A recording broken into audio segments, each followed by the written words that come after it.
សួស្តីបងប្អូនទាំងអស់គ្នាថ្ងៃនេះយើងនឹងធ្វើដំណើរដ៏គួរឲ្យខ្លាចមួយចូលទៅក្នុងជ្រលងភ្នំនិងព្រៃដ៏ជ្រៅនៃប្រទេសជប៉ុនដែលជាទីកន្លែងដែលធម្មជាតិនៅតែរក្សាភាពព្រៃផ្សៃនិងអាថ៌កំបាំងរបស់វាក្នុងបេះដូងនៃភាពស្ងប់ស្ងាត់មួយនេះមានរឿងព្រេងមួយបានលាក់ខ្លួនរឿងរ៉ាវរបស់យោខៃដ៏ល្បីល្បាញម្នាក់ដែលមានសប្បុរសធម៌និងភាពព្រៃផ្សៃក្នុងពេលតែមួយនាងមានឈ្មោះថាយ៉ាម៉ាអូបាដែលមានន័យថាស្ត្រីចំណាស់ភ្នំឬក៏មេធ្មប់ភ្នំតើអ្នកហ៊ានស្វែងយល់អំពីអាថ៌កំបាំងរបស់នាងដែរឬទេតើយ៉ាម៉ាអូបាជាអ្នកណាយ៉ាម៉ាអូបាគឺជាយោខៃដ៏ល្បីល្បាញបំផុតនៅក្នុងរឿងព្រេងនិទានរបស់ជនជាតិជប៉ុនដែលត្រូវបានគេពិពណ៌នាថាជាស្ត្រីចំណាស់ដែលរស់នៅក្នុងភ្នំឬក៏ព្រៃដ៏ជ្រៅនាងត្រូវបានគេស្គាល់ថាមានសមត្ថភាពអាចផ្លាស់ប្ដូររូបរាងយ៉ាងប៉ិនប្រសប់ហើយតែងតែបង្ហាញខ្លួនជាស្ត្រីវ័យចំណាស់ម្នាក់ទៅកាន់អ្នកធ្វើដំណើរចម្លងភ្នំឬក៏អ្នកដែលស្វែងរកទីជម្រកលក្ខណៈពិសេសប្លែកៗរបស់នាងមានច្រើនដូចជារូបរាងជាស្ត្រីចំណាស់នាងភាគច្រើនបង្ហាញខ្លួនថាជានារីវ័យចំណាស់ម្នាក់ពេលខ្លះនាងមើលទៅគួរឲ្យអាណិតនិងមានចិត្តល្អជាមួយនឹងទឹកមុខស្ងប់ស្ងាត់ប៉ុន្តែពេលខ្លះនាងអាចមើលទៅគួរឲ្យខ្លាចជាមួយនឹងសក់វែងពណ៌ស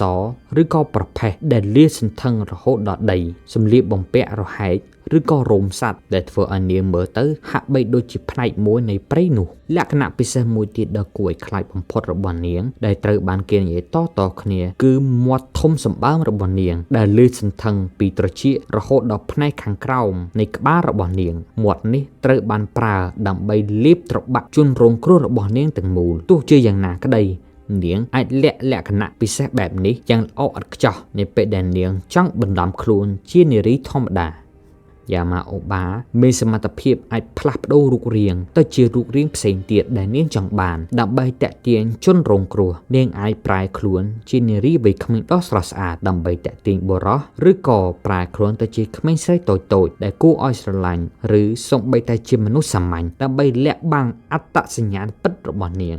យ៉ាម៉ាអូបាមានកម្លាំងកាយសម្បទាខ្លាំងក្លាអស្ចារ្យលើសពីមនុស្សធម្មតានាងអាចលើកដើមឈើធំៗធ្វើឲ្យមានការរំជួយដីឬក៏កំទេចថ្មបានយ៉ាងងាយស្រួលខ្លះទៀតនាងត្រូវបានគេចាត់ទុកថាជាវិញ្ញាណនៃភ្នំឬក៏មេធ្មប់ដែលគ្រប់គ្រងព្រៃឈើនាងស្គាល់ពីរុក្ខជាតិសត្វនិងអាចព្យាករណ៍អាកាសធាតុផងដែរដោយនាងរស់នៅយ៉ាងស៊ីសង្វាក់ជាមួយនឹងបរិបទធម្មជាតិយ៉ាម៉ាអូបាជាទូទៅត្រូវបានគេចាត់ទុកថាជាយោខាដែលមានលក្ខណៈពីរមុខនាងអាចជាមនុស្សល្អដែលជួយអ្នកណាដែលវង្វេងផ្លូវឬក៏ជាសត្វដ៏សាហាវដែលស៊ីសាច់មនុស្សភាពមិនច្បាស់លាស់នេះគឺធ្វើឲ្យនាងគួរឲ្យកាន់តែខ្លាចរឿងរ៉ាវរបស់យ៉ាម៉ាអូបាតាំងពីសម័យបុរាណកាលមកត្រូវបានគេរកឃើញជាញឹកញាប់នៅក្នុងរឿងនិទានប្រជាប្រិយនៃប្រទេសជប៉ុននិងសិល្បៈប្រពៃណីតាំងពីសម័យសតវត្សទី8និងទី12រហូតមកដល់បច្ចុប្បន្នដើមកំណើតរបស់នាងត្រូវបានគេជឿថាតាក់ទងជាមួយនឹងរបៀបរស់នៅ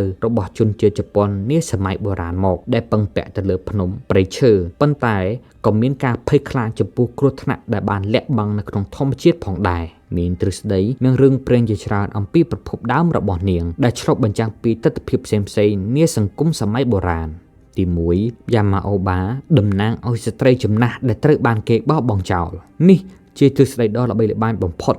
នៅក្នុងសម័យបុរាណពិសេសអំឡុងពេលដែលមានគ្រោះទុរភិក្សធ្ងន់ធ្ងរមានទំនៀមទម្លាប់ដ៏សោកសៅមួយចំនួនដែលអនុញ្ញាតឲ្យពួកគេយកមនុស្សចាស់ជរាដែលលែងមានកម្លាំងធ្វើការឬក៏ជាបន្ទុកទៅបោះបង់ចោលនៅក្នុងព្រៃជ្រៅឬក៏ភ្នំដើម្បីឲ្យគេស្លាប់ដោយធម្មជាតិវិញ្ញាណរបស់ស្រីចំណាស់ទាំងអស់នេះត្រូវបានស្លាប់ដោយការឈឺឆាប់ភាពអត់ឃ្លាននិងការបោះបង់ចោលឲ្យប្រែក្លាយទៅជាយ៉ាម៉ាអូបាដោយការស្អប់ខ្ពើមនិងភាពសោកសៅនេះគឺជាការប្រមានដល់សង្គមអំពីផលវិបាកនៃការមិនគោរពមនុស្សចាស់ទី2វិញ្ញាណធម្មជាតិខ្លះជឿថានាងគឺជាវិញ្ញាណធម្មជាតិរបស់ភ្នំដែលតែងតែនៅទីនោះដើម្បីការពារឬក៏ដាក់ទោសមនុស្សណាដែលរំលោភបំពានទៅលើទឹកដីរបស់នាង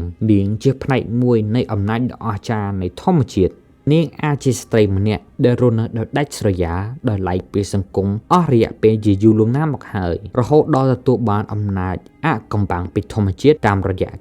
ការរស់នៅដោយធម្មជាតិនិងមិនតាក់ទងជាមួយមនុស្ស យ៉ាម៉ាអូបាត្រូវបានគេបង្ហាញនៅក្នុងស្នាដៃសិល្បៈជាច្រើននិងគំនូរជាច្រើននាងក៏ជាតួអង្គដ៏សំខាន់មួយនៅក្នុងល្ខោនផ្សេងៗផងដែរដែលរឿងរ៉ាវរបស់នាងត្រូវបានគេសម្ដែងឡើងជាច្រើនចំនួនមកការលេចមុខរបស់នាងនៅក្នុងសិល្បៈទាំងអស់នេះបង្ហាញអំពីការភ័យខ្លាចនិងការគោរពចំពោះធម្មជាតិដែលមិនអាចទាយទុកបានអ្វីដែលធ្វើឲ្យយ៉ាម៉ាអូបាមានភាពស្មុគស្មាញនិងគួរឲ្យចាប់អារម្មណ៍បន្ថែមទៀតនោះគឺអត្តចរិតរបស់នាង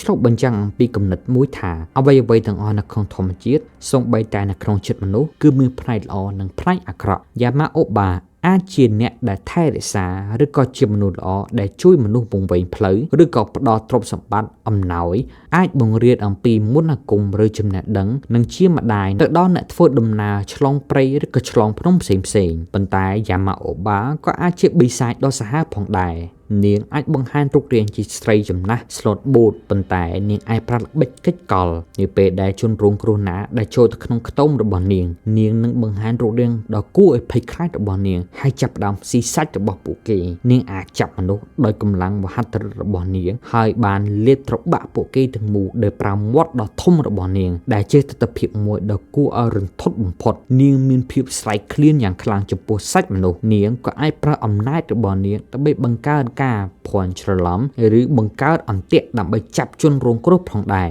នាងអាចធ្វើឲ្យអ្នកដំណើរពង្វែងផ្លូវឬក៏អាចធ្វើឲ្យពួកគេអស់កម្លាំងដែលបណ្ដាលឲ្យពួកគេខ្លាចជានុយដ៏ងាយស្រួលបំផុតចំពោះនាង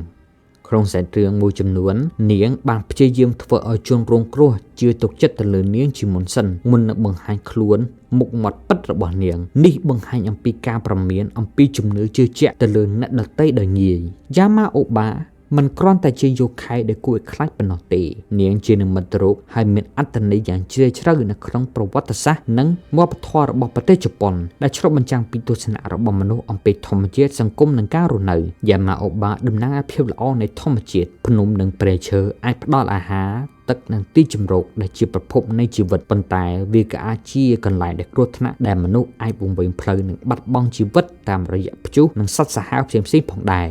យ៉ាម៉ាអូបាឆ្លុះបញ្ចាំងអំពីការគោរពនិងការភ័យខ្លាចរបស់ជនជាតិជប៉ុនអំពីអំណាចធម្មជាតិនាងក៏អាចជាតំណាងឲ្យមន្តអាគមបុរាណនិងចំណេះដឹងដែលបាត់បង់ទៅដែលត្រូវបានរក្សាទុកនៅក្នុងព្រៃឈើឆ្ងាយពីវប្បធម៌និងឆ្ងាយពីសង្គមនាងជាវិញ្ញាណដែលរស់នៅដាច់ស្រយាលពីសង្គមមនុស្សនិងមានអំណាចដ៏អាថ៌កំបាំងមាត់ដ៏ធំសម្បើមរបស់នាងជានិមិត្តរូបភាពមិនប្រក្រតីនិងភាពភ័យខ្លាចរបស់មនុស្សចំពោះអ្វីដែលហួសពីបរិស្ថានបច្ចុប្បន្នយ៉ាម៉ាអូបាបានបន្សល់ទុកនូវឥទ្ធិពលយ៉ាងជ្រាលជ្រៅនៅក្នុងវប្បធម៌របស់ប្រទេសជប៉ុននាងក្លាយជាតួអង្គដ៏ពេញនិយមហើយត្រូវបានគេប្រើប្រាស់យ៉ាងទូលំទូលាយនៅក្នុងប្រព័ន្ធផ្សព្វផ្សាយផ្សេងៗដូចជាគំនូរជីវចល anime និង manga ឬក៏ខ្សែភាពយន្តគំនូរជីវចល Princess Mononokeជារួមមកយ៉ាម៉ាអូបាគឺជាយោខែតំណាងឲ្យអំណាចដ៏អស្ចារ្យនិងភាពមិនអាចទុកចិត្តយ៉ាងងាយស្រួលរបស់ធម្មជាតិនាងជាការរំលឹកយើងថាទោះបីធម្មជាតិផ្ដល់នូវជីវិតនិងភាពស្រស់ស្អាតក៏ដោយវាក៏អាចជាទីកន្លែងដែលពោរពេញទៅដោយគ្រោះថ្នាក់និងអាថ៌កំបាំងដែលមិនគួរធ្វេសប្រហែសដាច់ខាតវាក៏បានបង្រៀនយើងឲ្យចេះគោរពធម្មជាតិនិងប្រុងប្រយ័ត្នជានិច្ចលើសពីនោះនាងក៏អាចឆ្លុះបញ្ចាំងអំពីទស្សនវិជ្ជាដ៏ឈឺចាប់នៃសង្គមមនុស្សជាពិសេសផលវិបាកនៃការបោះបង់ចោលនិងការធ្វេសប្រហែសរបស់មនុស្សចាស់នាងជាការប្រមានថាទង្វើអាក្រក់របស់មនុស្សអាចបន្សល់ទុកនូវបណ្ដាសានិងវិញ្ញាណដែលរងគ្រោះតើបងប្អូនយល់យ៉ាងណាដែរចំពោះរឿងព្រេងយ៉ាម៉ាអូបាតើអ្នកធ្លាប់ឮរឿងព្រេងបែបនេះដែរឬទេសូមជួយចែករំលែកនៅក្នុង comment ខាងក្រោមសូមកុំភ្លេចចុច like share និង subscribe នៅវីដេអូនេះដើម្បីកុំឲ្យខកខានវីដេអូថ្មីៗបន្តទៀតសូមអរគុណ